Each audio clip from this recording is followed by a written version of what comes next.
They came from beyond space, and thankfully, they are not the Terranauts.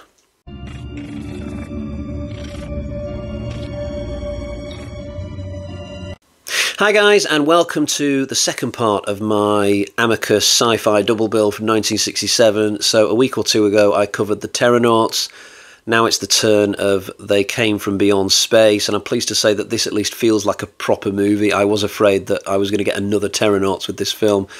This one's full length for a start. It's 85 minutes. The Terranauts was less than an hour, or at least the version that I watched was. And directing They Came From Beyond Space was Freddie Francis, another clue that you're going to get something of a little bit more quality. So the plot for this sees a mysterious alien race called the Zarn. Is it just me, or when it comes to sci-fi, there are a lot of alien races with names beginning with Z? Neil before Zod. I'm sure there was either an alien race or an alien planet in Highlander 2 their name began with Z, maybe. I don't have an awful lot of evidence to back this theory up with. It's a working hunch at the moment. It's something I might come back to. But yeah, so we've got this race called the Zarn. They don't have any bodies. They've just got consciousness. It's explained in some exposition towards the end of this movie that they lost their bodies at some point. I don't know how this happened. It's not easy to leave your body and yet still leave your consciousness alive, surely, but whatever. The Zarn send their consciousnesses down to Earth, riding piggyback on some small bits of meteorite. The meteorite lands in a field. Some scientists go and investigate these meteorites, at which point the consciousnesses jump off the meteorites into the bodies of the scientists. So we've got a kind of invasion of the body snatchers type thing going on. So their next step is to set up a perimeter around the general area, like electrified fences and stuff. They set up some kind of mining operation. They start getting in building supplies and hiring sentries. They get the money for all this because one of them goes to the local bank and mind controls the bank manager. So we don't know what they're up to for a lot of this film. They've just got this operation going on in this baddie's lair, and they're up to no good. They're doing something. There's construction underway. On what, we don't know. And it's up to another local scientist called Dr. Temple, I think his name is. He's our hero of the day. He's the guy who's going to look into all this and put a stop to it. And the reason he wasn't in the original group of scientists who went to investigate the meteorite is because Temple has been ordered to rest because he had a car crash at some point before this movie begins. So he's been ordered not to do anything strenuous. Although once the plot gets going, Temple starts running around like a 1960s middle-aged James Bond, we completely forget what got him into this position in the first place, but it doesn't matter. But this film it's got quite an enjoyable story, actually. There's nothing wrong with the story in principle, albeit the way that it's been done is a little bit silly here and there. But I enjoyed watching Temple's adventure as he tries to get into the lair. He tries 2 or 3 things that fail, and then he finally finds a way in, which is quite clever. He uses a sniper rifle to shoot out some of the electric pylon things, and then he sneaks in. And before we get to that point, there's some good intrigue in the local area. Temple bumps into a few people who may or may not be working for the Zarn. So there's like a woman at a local petrol station who starts flirting with him, but is she being genuine, or is she working for the aliens? There's a government agent who just happens to turn up in the woodlands out of the blue. Is he genuine, or is he working for the aliens? So these are all things for us to consider, and I was enjoying seeing how all this would play out. Plus I was curious as to what the hell was going on in that lair. I wanted to find out, so I was enjoying the movie. Sadly, there is one major flaw to all this that really puts a dampener on the entire thing from beginning to end, and this is my biggest criticism by far of They Came From Beyond Space, and that is the soundtrack. The soundtrack for this film is rank. It's really bad. It's all jazz and trombones and stuff. Now, I've said on a few reviews of older films in the 60s, 70s that there is this obsession with using like jazz music and stuff, and it just doesn't fit. Well, that is taken to extremes in this film. This music that's used here is just god-awful. It sounds like something that belongs in an Austin Powers film or some other like cheeky, chappy black comedy movie or something. it doesn't belong in a serious sci-fi horror film. The two just don't match. The music is so at odds with what's going on the screen in this. And it really did impact my enjoyment of the film. There were times where I was watching what was going on and just one hand on my ear, like, just stop playing this shitty music. You're ruining really good scenes. I would have rather have had this film just play out in silence and just take all music away. That would have been fine. We'll just have the dialogue and the sound effects of like cars whirring and laser guns going off, and that would have been fine. If you're going to have music this bad, just don't include it at all.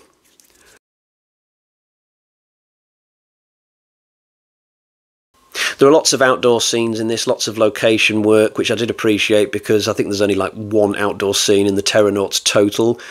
They Came From Beyond Space was shot at Twickenham Studios, and I presume that they've just used the local countryside to do the outdoor stuff.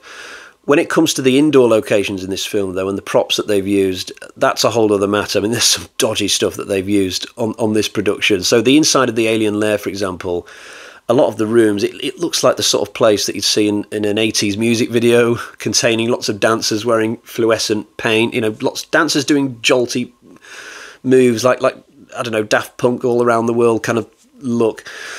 But it's strange that the aliens would spend so much time on bizarre interior design instead of just getting on with building their rocket ship. I mean, the inside of this place looks like Scaramanga's funhouse from The Man with the Golden Gun. I almost expected Nick Nack to get on the tannoy and go, "Where are you going to find your golden gun, Dr. Temple?" I mean, there's like smooth floors and bits of plastic sticking out at weird angles. It's just odd. There's also a strange elevator that has like yellow and black horizontal lines, so the colours of a wasp, basically. So I thought of this elevator throughout the film as the Bumblebee elevator, and we keep coming back to this thing quite a few times, usually when Dr. Temple's sneaking around trying to avoid the attention of the aliens. The funniest prop in this film by far, though, comes near the end. So there comes a point where the human characters need to think of a way that they can avoid being mind controlled when they're in the presence of the aliens. So one of the characters comes up with the idea of getting this like metal sieve thing, putting it on his head, and this blocks the aliens' attempts to do mind control. It's just a sieve from a kitchen, you know, like you cook vegetables in it and then you drain it, the water will come out and the vegetables will stay in the thing. Like, it looks ridiculous. I tried to find in my own kitchen something similar to use as a visual aid today, and the closest thing I could find is this. Now, this is essentially the same thing that's in the movie, except my one is plastic. So if I give you an example of what they do. So as you can see, I now have the thing on my head. I am now protected from mind control. I might look completely stupid, but safety over style, right? None of those Zarn characters are able to mind control me now, I can tell you that. So it is a little bit of a silly way for the human characters to turn the tables, but you can't just blame this on 60s sci-fi being crap or inferior to what we get in the modern day, because I can succinctly remember in Independence Day from the 90s something equally stupid happening towards the end of the... Have I still got this on? So at the end of Independence Day, Jeff Goldblum basically stands up and says, "How can we take these aliens down?" "Oh, I know, a virus." And that's it. That's how they take down this massive alien fleet. They have like spaceships that can cover the entirety of Manhattan Island, but one little virus can take care of things. An alien race that can have all this technology doesn't have antivirus firewalls, apparently. So that's something completely silly that they've just cooked up with at the end of that film. And that's a film that came out in the mid-90s. And there's probably other examples from further on past Independence Day. It's a problem of sci-fi. It's not just something that you're going to get in dodgy little low-budget 1960s films like this. But yeah, I had to laugh at the sieve on the head thing. You know what? I think I'm going to put this on for when the wife gets home today. Maybe she might find it quite sexy. Who knows?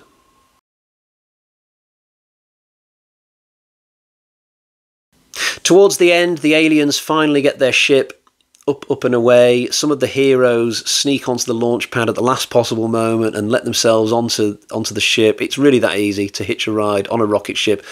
I swear to God, if you go down to NASA tomorrow, identify the nearest spaceship, let yourself in via a little door near the bottom. Just close it behind you. You don't even need to strap yourself in. Wait until the ship takes off, and Bob's your uncle. You'll get a nice ride on a spaceship. It's really that easy. That you'll suffer absolutely no ill effects. It's just like hopping on a bus. It's very, very simple. Now, I'm about to go into spoilers for the ending, but really that shouldn't bother you. So the final scene takes place either on the rocket ship itself or in some kind of underground bunker on the moon, and I'm kind of lost as to which it was actually. Maybe I just wasn't paying attention, but Michael Gough turns up at this point to do his little bit. He's not been in the film up to this point. Michael Gough is playing like the representative of the Zaan. He's wearing some ridiculous pink coverall, and I'd love to know how many drinks he had before he stood up and did this ridiculous speech explaining the history of the Zaan and how they randomly lost their bodies at some point. He does all this with a straight face. It's very, very impressive. But I like what they do with the end of the story, actually, being serious for a second, because the aliens are shown to be quite silly at the end of this film, because it turns out that they didn't want to kill or harm humans. They just felt that they had to in order to achieve a thing, in order to save their species. But it turns out that if they'd have just asked the humans for cooperation, for help, then they could have achieved their goal without hurting anybody. And at the end, Michael Gough is kind of like, oh, didn't think of that. So the humans in this are shown to be quite smart for the most part.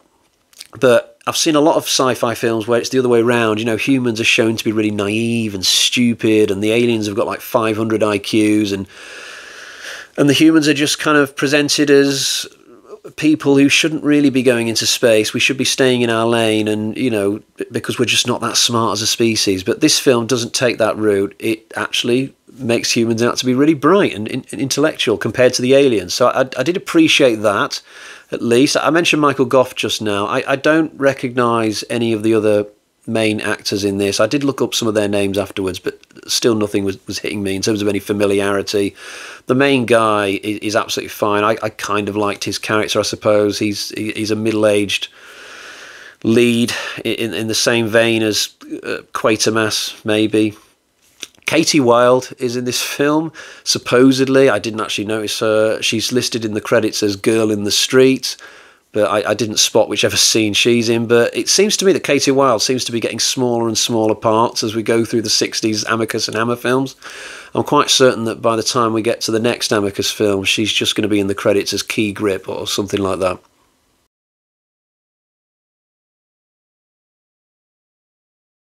Normally at this point of the review, I would show you my copy of the film that I've just talked about, but I don't own They Came From Beyond Space. You can buy this film on DVD or Blu-ray. I can't remember which of those is available for this, but it'll set you back something like £12 or £13. But there was no way I was going to buy this after my experience with the Terranauts. Plus, you can access this film for free on YouTube, so that's what I recommend you do in the first instance, and the quality of the version on YouTube is pretty damn good as well.